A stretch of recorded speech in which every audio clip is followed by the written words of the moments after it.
We're going to work a little bit backwards on this set because of the way I recorded it. This is the tiny little Panasonic model R1326 AM 8 transistor, and made by the Matsushita Electric Industrial Corporation in Japan. It's a little 9-volt transistor radio. It looks like a little suitcase. It's really, really pretty. When I bought it, I thought it was like double this size, so I was really tickled to find it. This set had some trouble. There was a feedback loop, and we're going to look at the schematic in a second.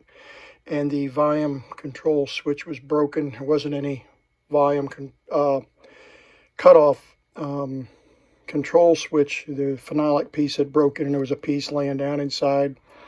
But and then it had a feedback loop, and I wanted to show you the. We saw the feedback on the video. I believe I saved that, but this is an AM/FM version of the schematic, but it's the same basic radio, and they just split the AM and FM up. But here's the audio amplifier here that had a feedback loop. So I disconnected the diode right here in the AM section. This is the FM section here, and this is the AM section. And it's switched back over on this over here somewhere. There's a little switch that toggles between the AM and FM. In any case, the AM signal comes in. Oh, here it is. Here's the AM/FM switch. And so it comes through this transformer, and then the diode that strips off the audio. So I pulled, it was, when I would put a battery in it, it would flutter real loud and squeal. And I thought it had something to do with the AVC, and then I discovered, well, let's just separate the radio between the audio amplifier and the radio signal. And the way to do that is to pull this diode out. And when I pulled this diode out, the squeal continued. So it had little to do with anything to do with the rest of the schematic all the way over here, and just the audio amplifier. So here's some filtering that occurs, and then there's a feedback loop for the AVC that goes this direction, that little resistor there, and this cap creates an automatic volume control signal that goes back up into the IF amps and RF amps. So the signal, the audio comes through here. The audio signal, just the audio that you can actually hear, is right here, and it's demodulated, and it comes through here, goes up and over into the volume control, and then up to the amplifier. Well, so I put the diode back and started trying to find audio from the radio station. So I took the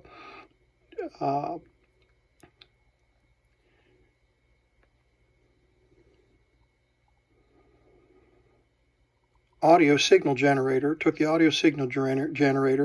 and put it right here on this test point 4, which probably wasn't there. It was just I followed this signal off of the diode over to the volume control, and I had a radio station right here, and along with all the squeal. And then when I put my audio tracer on this wiper that goes up to the amplifier, there wasn't any audio. There wasn't any radio audio. It was just a squeal. So I thought, okay, something's going on here. And of course, no audio up here. I didn't find any radio audio, just a squeal, just a feedback loop.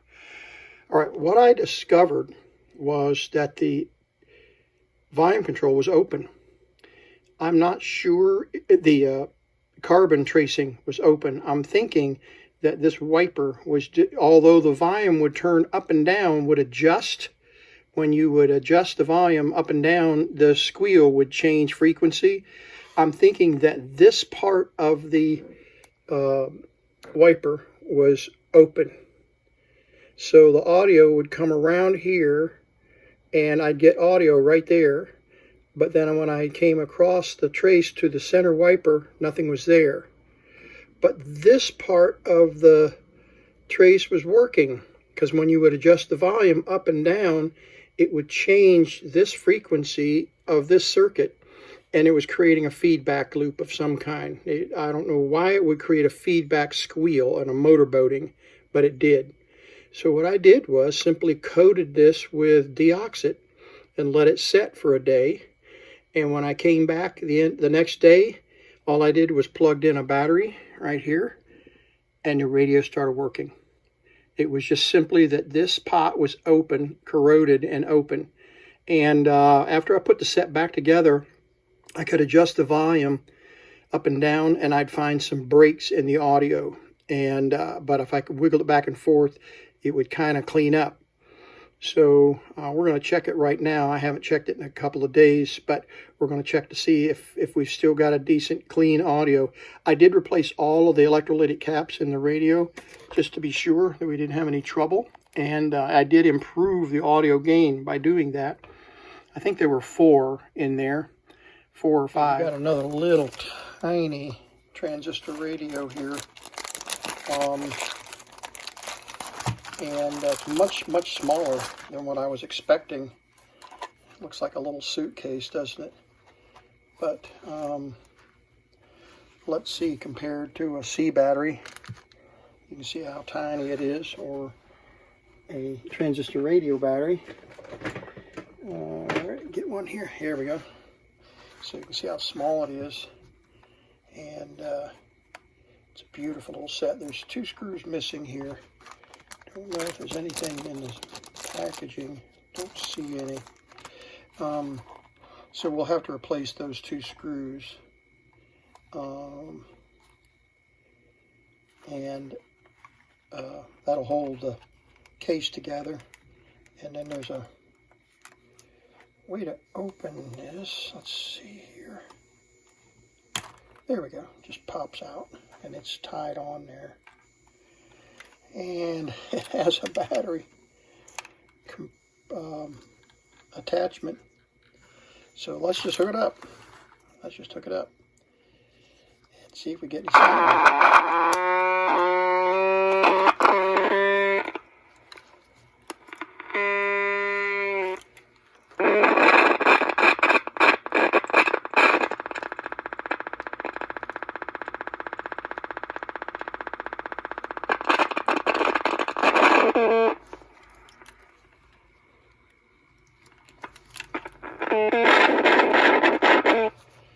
Sometimes when you get that noise, there's a cap. Oh, yeah. Trying to figure out how to turn the thing on and off. I'm assuming that this, yeah, this says on and off here. It's a full.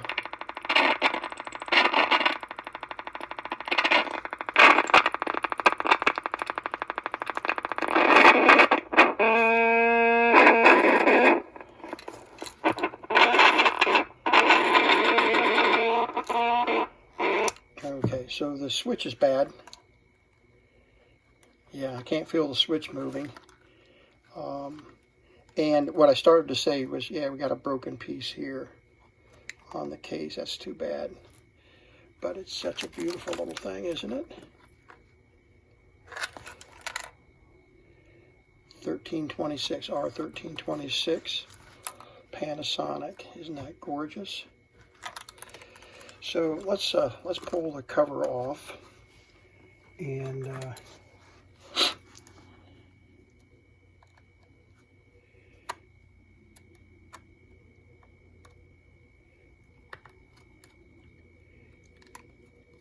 here we go.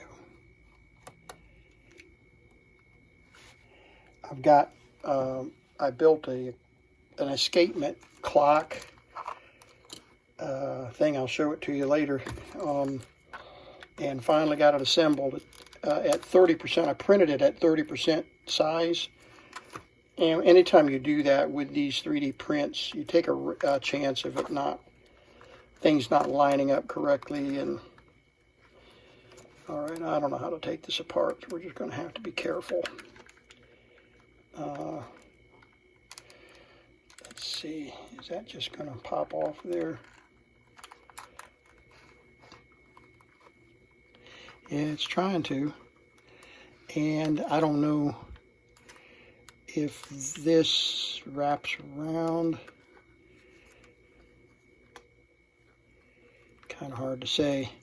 I'd like to see this side come off instead of the other side, because it's on the component side of the board. I'm assuming that's an ear plug and not a power plug.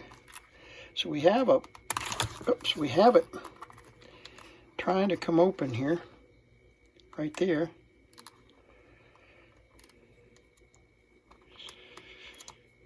Yeah, so it probably pulls down and then out or something like that. Got screws.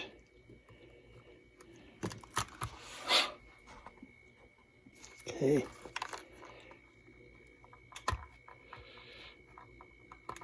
There we go. There we go.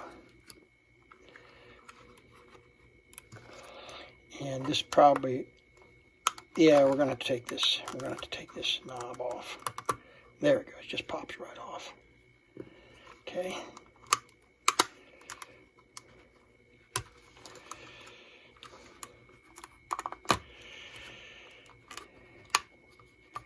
There we go. Not much to it. So we can spray the switch. Yeah. The switch control is missing. The cam that is located right up in here, the phenolic cam, is missing. So it's either been played with and tinkered with, and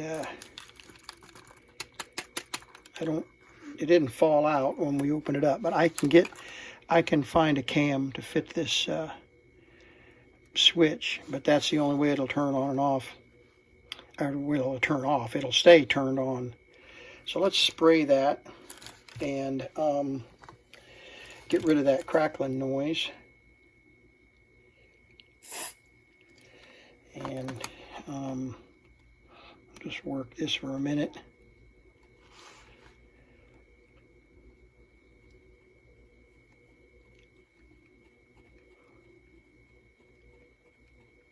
But the fact that we have audio, even though it's not really radio, is a good sign. It means we've got a good speaker. It means we've got good audio drivers.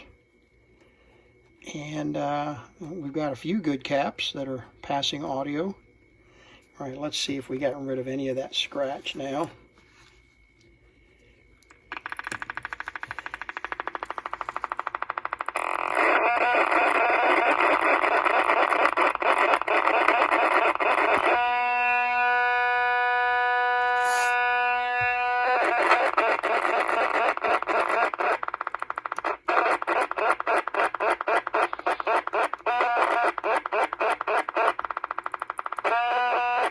Okay, so what I started to say earlier was that usually when you have a growl like that, it's a pretty good indication that the automatic volume control circuit is problematic and it's causing feedback. That doesn't always mean the case. It could be a short, it could be a bad component. But in any case, let's leave this in here for the time. And let's see if we can get this side open.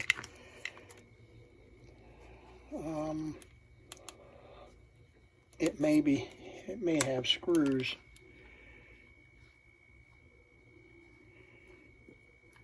Can't tell.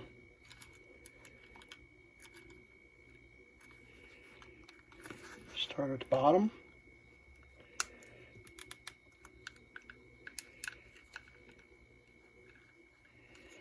Just can't tell.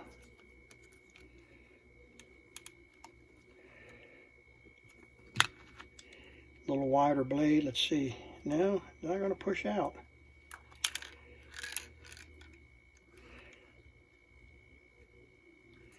Yeah, I just don't want to create more or crack more plastic here, do I?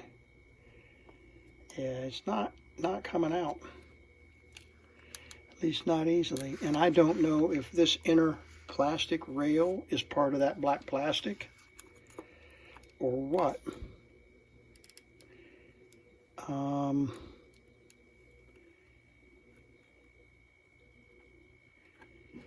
I got a screw here and a screw here to hold the circuit board in. 1, 2, 3 screws.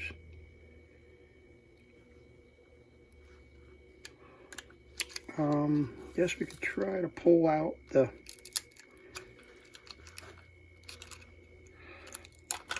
there we go. No parts laying in there. I don't see them. That is the yeah, I think this is part of this black frame, so it's not designed to come out. It's all bolted to it. So we do, if we want to get rid of this, if we want to get this circuit board out, we have to pull these screws out. That's got a nut on it. We want to leave that one on there because it's got a holding the antenna in place. So we'll take this one out. Okay. There's a washer. There we go. Don't see any other screws other than this one.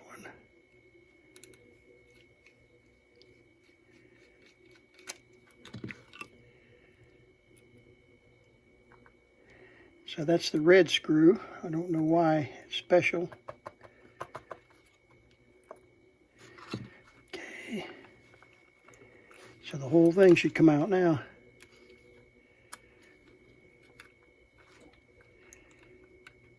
I think we got one more screw in here somewhere. Oh, yeah, of course I do. Right there it is. You probably saw it.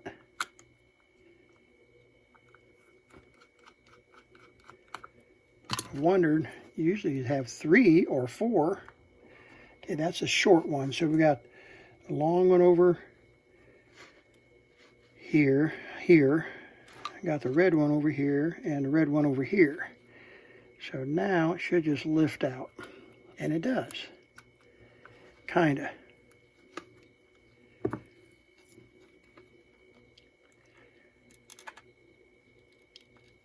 Pretty fragile. Okay, we got corrosion.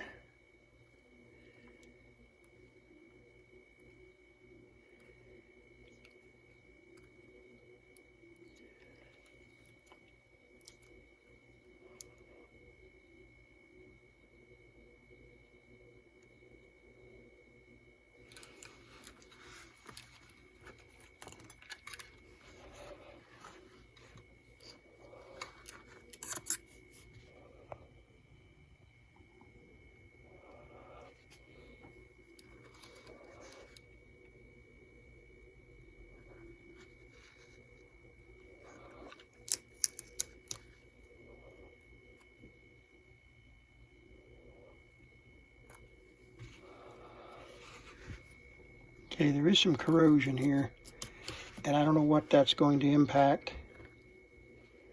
I'm still looking for the on-off cam. Don't see it laying in here anywhere.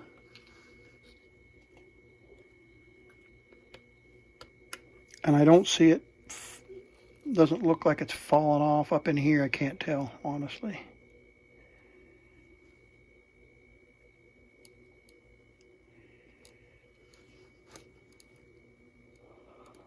So yeah, you can see the cam right there, the what's supposed to be a cam. There's even a little washer that's about to fall off.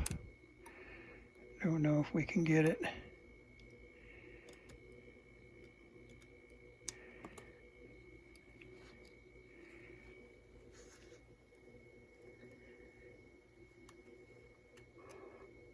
Push it back up in there.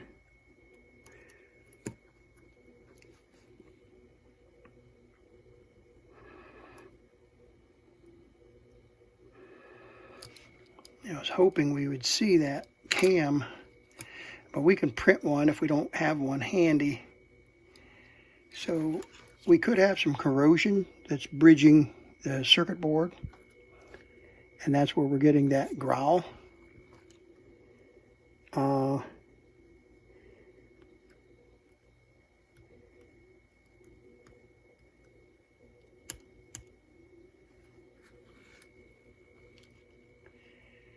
But I suspect that one of these 1, 2, 3, 4, 5 caps are probably giving us trouble. There's the drivers, and we're getting a tone with the pre-driver, the driver and the power output, and then it goes to this little transformer that matches the impedance of the speaker to the transistors.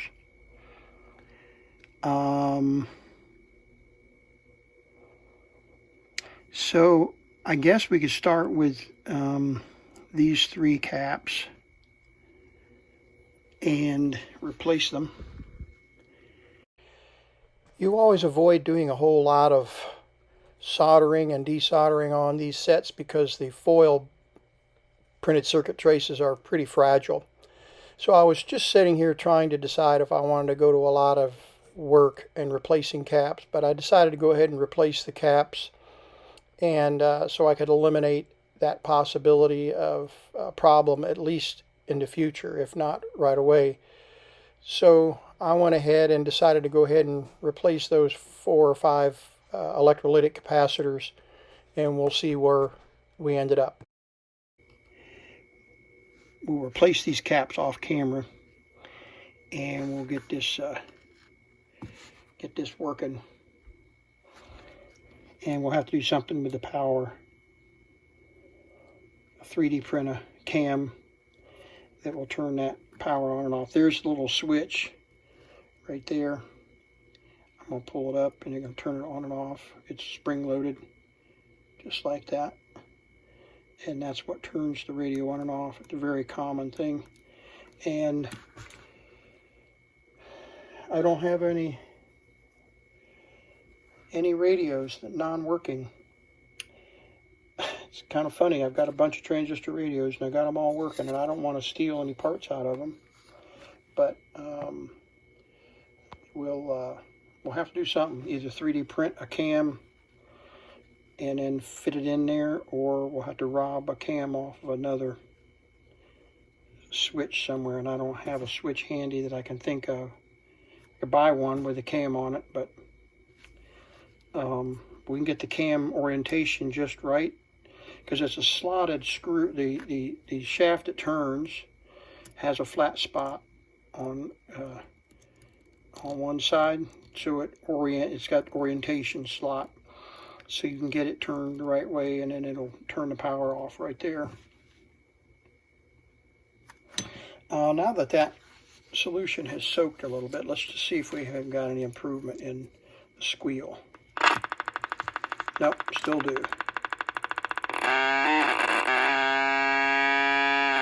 Yeah, and that sounds like a shorted cap, not an open cap. And it could be that this one is the one that's shorted right here at the power, or excuse me, at the output. It's those 2 terminals right there. Pull that back.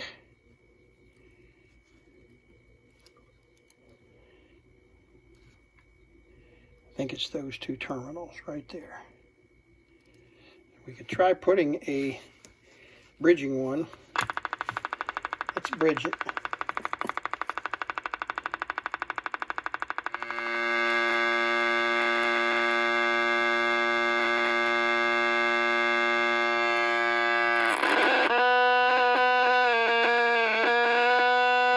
And then to turn it off, just lift that lid up like that.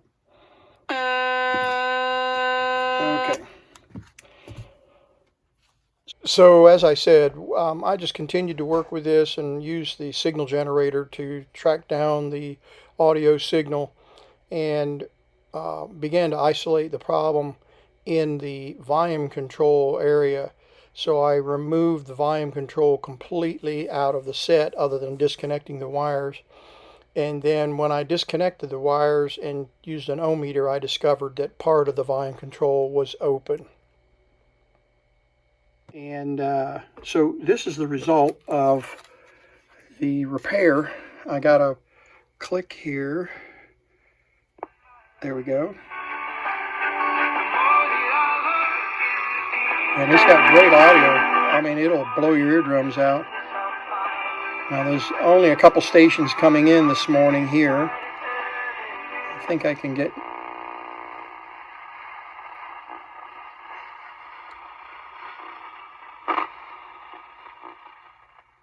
Yeah, I'm not getting anything during this morning. I was getting a lot of stations last night, and they were coming in pretty good. I'm not sure. I've got a lot of interference here with the laptop and the phone. Yeah, we're not getting any stations in the house here this morning except that one. And we noticed that the volume control is working beautifully. There's no breaks in it now. And the switch is working. It snaps in place and turns the set off. So there's the Panasonic completed 8 transistor. And I couldn't find an actual schematic for this particular model, but they made an AM/FM version of this same radio. And this is the schematic for that radio, and then we just traced it down, just standard AM, but it did have 4 transistors just for the audio output, so I knew it was pretty close, the same set.